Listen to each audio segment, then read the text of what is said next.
between iyi Aguleri and Eke Heat onye ka wee nwee ọgwụ nke ofu ajụjụ.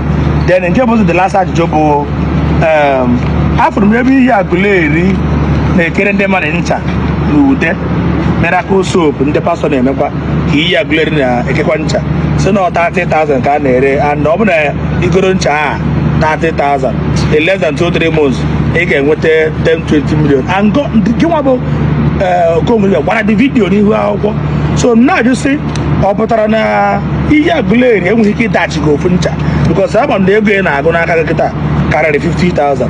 Ọ na ọ ma adachi gị ofu ncha, ọ were were ego iji goro ncha a gorozie dị ncha nwee ike nwoke na buru ike 20-30 million in 3 months. Abịa na ajụjụ ịjụ, first of all, let me address the congregation. Onye nna n'ụlọ Igbo Okongwu Dibia telisi ife dị iche address ife niile na-adị. So biko ọ bụ na ị need Kulele Peters, contact me. Ewe n'iwe ka mmela advert ntị adịkwo contact ya Okongwu na fla advert ya na your page mụ na ihe emechukwu ife afọ, no problem, na ihe emechu. Ọ bụ na ị need Kulele Peters, contact me. So ejo ọ na iyi Aguleri ya enye mụ ndị ncha ka nwa iyi Aguleri emegolu m ife ọ ya eme m nọrọ ọfụma. Okay, let's start example. Bidogori from the first ajụjụ njụrụ iyi Aguleri na Eke Heat kere ka nwa ọgwụ amahụ m fana bụ native doctor ada eme native doctor banye onye ka nwa ọgwụ o nwere ike Eke Heat aka iyi Aguleri nwa ọgwụ at the end of the day ije na nke Eke Heat agwọbara ọgwụ nke agwọbara ọgwụ gwọsịalụghị nkete ọ bụrụ na iyi Aguleri enwe ebe ọgwụ ncha ncha ịpụa na nke ọ bụrụ sọsọ ọchị ka o welite ebere ife agabara ife esi na mmụọ dibịa ije ọ mmụọ na-alụ ọrụ onwere dibịa bụ magician. Ife Igbo bụ you are a human being, you are not God. Onwere native doctor nọ n'ụwa ga-agwọ mmadụ niile nọ n'ụwa. Who are you?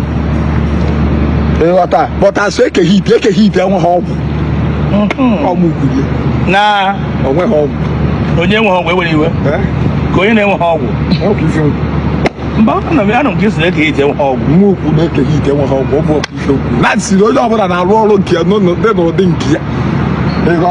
So abịa na ncha ikwu iyi Aguleri bụ dị only na agbabugo m kwugo m efe a bifọ mana onwere onye che ịghọta ya. Iyi Aguleri bụ onye mbịabịa ọlụa m ọrụ balụ nlụsịalụ m ofifi mana bifọ nje na nke iyi Aguleri enwesịrị m 200,000 naira bụ nke m ma ejide nwa aka otu a dipod si na Okongwu like na ife adabitere na mbelede asịghị Okongwu okwo 200,000 naira bụ ife ga-agwa na this situation wepụta ya na nwa hom mada jesi am na nke iyi dị nje na nke iyi ife iyi nye m bụ 50,000 na-abasị ya mba na ife nwa m ọsị na ọkaji m ụgwọ but m werugoro 50,000 nsị na ihe nji agba ndị dibịa vidio abụrụ na anya na ihe nji agba ndị dibịa vidio bụ 500,000 nọ ife nne ọsị m Okongwu mụ na onwe ife ọ ga-emelụ m nke o ji bụrụ dibịa mana mụ jidegoro 50,000 na nọ ife o ji fọ onye ncha that day ka abịa o were dị 50,000 nye m mmalụ nsị anya malụkwo n'oji m ụgwọ chọọ ka m pụọ sị m ngwa mọbịa nchọ ịpụ oke o nwere ya nke igosi o weta ife nwa dị n'unyi ugbo okwu na-ekwusi esi m ngwa m ji egotere ụzọ n'ime ya na akụ si m bido tata agaba na ego ya abatabazi n'aka na ego ya bụ first money ba m aka na second money ya aba m aka abụrọ from you ekwu aga ka mmadụ kpọọ m from London, sorry, first from South Africa tilu 300,000 n'efu si m were 100,000 meelụ ndị mmadụ give away were 200,000 tii na akpa irie the money emere ndị give away ọkpọkwa m ọzọ nke ịbụa si m Okongwu ka eze nsị anyị iwe ya dị n'ọkụ n'ọkwa efe ka m enwere ọsị m isi oke send the account number ọpịa m 100k wee mesịa the give away m mezi second after the person bụ nwa bụ so atagị m ya na the page ọ bụla ego na 400,000 ekwu aka ka iyi si m na odejikwa kpọọ m pịa m 1 million cash transfer ọ bụla cash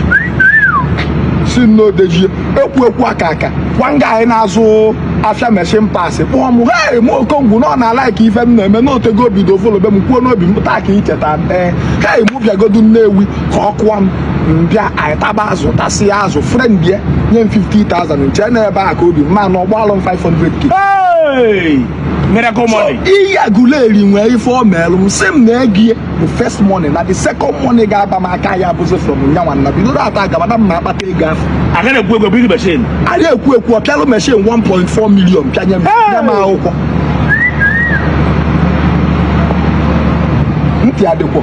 So onye bụ na ọ bụkwa na ọgbọ sughọrọ mmụọchite mana ọsọ si iyi bụ onye lụrụ m ọrụ lụsịalụ m ọrụ mfu the sample. Ma ọ bụgodụ na iyi at the end of the day na mesisi obi izi moto ma agbụ ya wọ ma agbụ ya sanye. Because since ọkwa since m nwere iyi ka nsa nụ ambassadorship kulele bitas na with millions na-achọ ebu distributor. Hey! Na wow ejikwara na ama ngwuso m egwu. So Iyi Aguleri ka eke hit nwa ọgwụ ọmụkwuye. Eke hit Iyi Aguleri ka nwa ọgwụ ọmụkwuye. Iyi Aguleri ka eke hit wee nwa ọgwụ. Okay, when I cover that Iyi Aguleri ka eke hit. So but it tastes good. Even as no taste and see that the Lord is good. It tastes good eke hit wee man ọnwụ ọgwụ. Why will you say that eke hit ewo? Since iji wee nwere Iyi Aguleri ka ikwu eziokwu ọ bụrụ social media hype. Wee eziokwu ekwu n'alụ. Ka gbagodo onwe anyị eziokwu. Inunugo na social media ka mmadụ pụtasị na eke hit gosiri ọgwụ n'ọlẹ ha. Eke hit ka ọ bụ Iyi Aguleri. Sorry, Iyi Aguleri gosiri ọgwụ ọlẹ ha. Ọ ga-adebe na ọkabido ọfụ n'akụkụ. Let me play voice for you. So as they play the show, Can play n'ụlọ voice m. Ofu ka m na-play. Nke a bụ account number. Bịa nso. Mba, no, never hear the mic. Okay. Nke a account number sendere. Not the fast.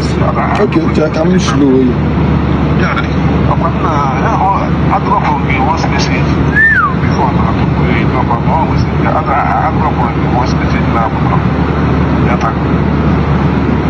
Man, you ain't here na fastness boko. I'm not like onye. Don't worry.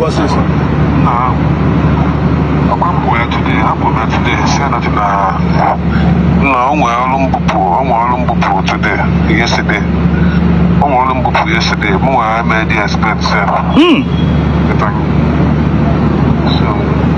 I'm on that place. So, I'm the go to one can never so when you be all Hey, miracle. Take our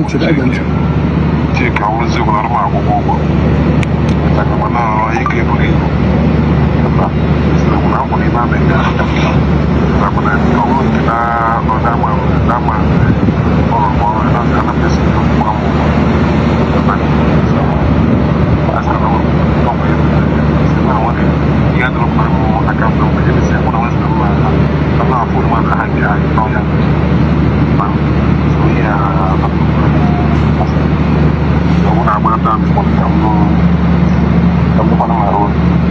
Okay, ka m pichie nọmba onye a ka fa uche fa nwee ike bụ na arrange ma na everything bụ arrange ka m bido mgbe mụ na onye alụsiri onye ọrụ ya agaghọ ọkpọba na phone. Yes, even self anyị nụsịrị m ọkụkọ ma ọnụ nsị a nwee ndidi njekwula eke hit si ya na ọrụ onye ahụ agara aga. Onye agịda jara nke ijere eke hit. Na the first money ọkụ bịa go. Mba, hapụ ya. A na like igosi ya ịghọta first money okoti 100,000 o send ya alụm ya mesịa tilu m ego moto mụ ji ebia 10,000 na nke onye na nke eke hit mụ ji so alụba dị ọlụlụ si o nwee complain na onye ka abịa onye complain masịkwasị ka abịa onye si complain ma chọ voice ebe ọ baa mba. Okay. ịghọta so mmekwa the thing megharịarịa ya ka o yi esi ga the thing mee gịnị gaa. So onye nwere ike pụtakwa eti na asị na eti n'obisiri alụ ọ gaghị aga so eke hit iyi ka nwụọ mana biko ya na-akpọ ihe ndị oyibo na-akpọ nke a bụ the fame because our tribe ebe eke hit mmadụ mana due to ihe I will give you evidence. Mmadụ ọ na anyị soro bụ the news ma ndị a na 1.8 million ma ndị a na 600 ma ndị a na 400. The evidence is on social media. I'm not lying against him. I'm not defaming him. I'm talking with evidence.